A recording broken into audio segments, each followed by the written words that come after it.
Hey, host team coaches. Hope you guys are having a great week. I missed you guys a couple weeks ago, and I'm so glad I got to see most of you this past Sunday. It's so great to be back home in here in New York. And so I just have a couple updates for you guys, and there's a lot to cover, but I'm going to talk really fast and make this video as short as possible. First, I really want to share something that's been on my heart, and I shared this in Huddle this past week, and so you guys heard that then, but I want you to know that this concept of us being co-laborers with God and not co-stars, it's really heavy on my heart that us, especially as leaders, that we are servant leaders, that we are getting our teams behind us and behind what God is doing, to realize that it's not about us or what we can bring to the table, but it's about the fact that every single week people are flooding through these doors and God is changing their lives, and we have the opportunity to be co-laborers and to work alongside what God's already doing. Not to bring our things that we think that we can offer, not that we shouldn't do our best, but just that God has even chosen us and given us the opportunity to be a part of what he's doing. Because that just blows my mind that he would choose us to be a part of this thing that is so special that is happening here every weekend. So I'm honored to do that alongside you guys, and I think that concept is just so fitting for Host Team, that we continue to serve, continue to be co-laborers with what God is doing, and just say, no, it's not about me, I'm not the co-star here, it's all about God, it's all about connecting people with who he is and the plan that he has for their lives. And so I'm honored to do that with you guys, and I love you, and I thank you so much for everything you continue to pour in to this campus. A few updates coming up. I want you guys to know it was in an email, but I want to remind you that starting in November, we are going to meet once a month.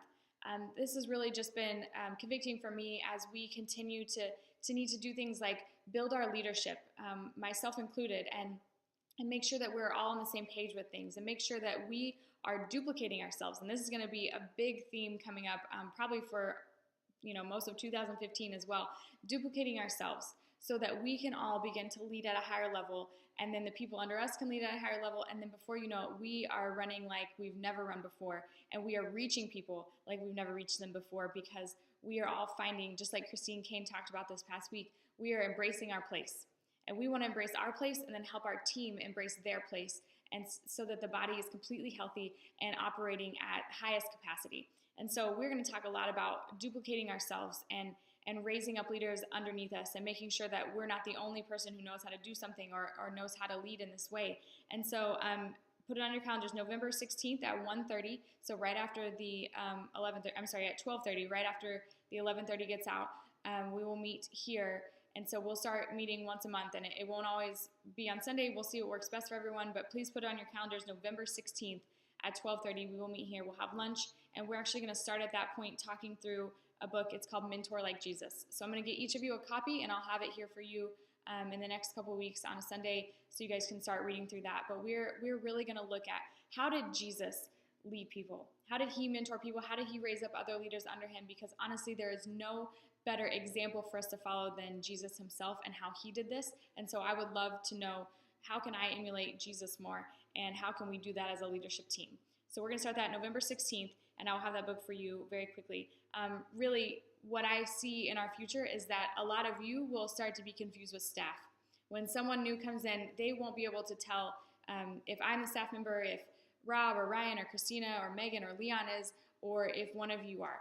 They won't know who's staff and who's not, because you all are going to be leading at such a high level. And I know that to be true, because I know that that's in each of you. And I really feel humbled and honored that I get to lead alongside of such high capacity leaders as yourselves. And so I look forward to the day when someone thinks you're on staff, because I think that day is quickly approaching. A few other things to let you guys know about. We now have a book at check-in. It's a black binder. It says Host Team Scheduling, and it's got a calendar in there for every month. And we're just going to be communicating to people that if they know that they're going to be out for a week, to just write that on the Sunday that they'll be out. That way we have an advance warning. And the other thing is, that's if you know in advance that you're going to be gone. But if there's a last minute, you get sick, something comes up, you can't make it, we're going to start communicating to our team to let you as the coach know that. This will give you guys an opportunity to have more ownership of your team and really know more what's going on personally with your team members.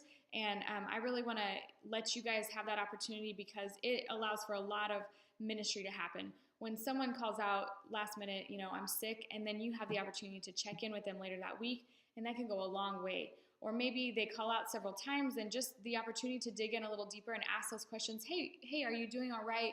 What's going on? Is there anything you need or anything I can do for you or pray about for you? This is going to open up a ton of ministry opportunities and let you guys really lead your teams as your teams. And so we're going to start communicating to people that if they have a last minute call out, instead of letting me know, they're going to let you as their individual coach know. And so I do need you to do something here. I need you to reply to this email and just let me know, how would you like them to contact you? Would you like for them to text you, call you, email you, Facebook you? What method of communication, if they've got a last minute call out, do you want your team to use to get a hold of you?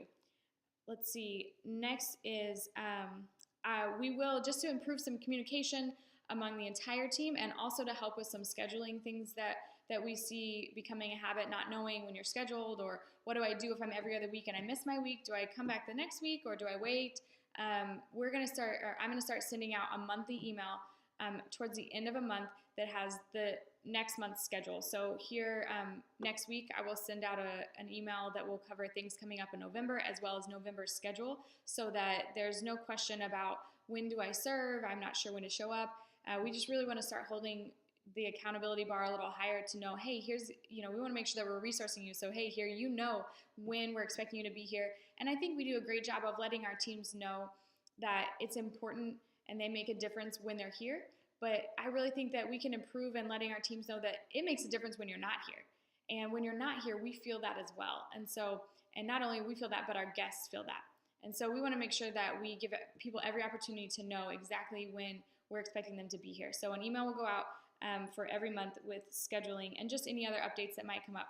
Also, as far as scheduling and as far as just being able to best be in contact with your team and know exactly what's going on, we are going to start using a program called Trello.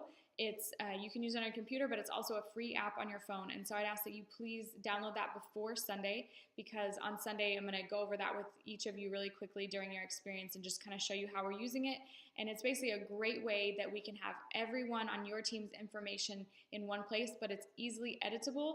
So when someone joins your team, leaves your team, they change their email address, or they're going to switch to a different every other week, or whatever the case may be, we can edit that super quickly, and it's not the same as having an Excel spreadsheet that immediately the next week becomes inaccurate because of some change. So this is something that's online. It's always available to all of you, and we can edit things on the back end, or you can edit things, and that way everything's up to date all the time. So go ahead and download that. I've put the website down here. Also, just get on your phone and download the free app, because having it on your phone seriously is amazing, especially on a Sunday. You can look at something super quickly, and it's a free app, so that's great. I love you guys. I thank you so much for everything you're doing. Like I said, I appreciate so much the leadership that you brought and continue to bring, not just when I'm out of town, but every single weekend, and the best is yet to come, and I wouldn't want to do this with any other group of leaders besides you guys. I mean, we are reaching more people for Christ than ever before, and it's just the beginning. Thank you for all you do, and I'll see you on Sunday. Love you guys. Bye.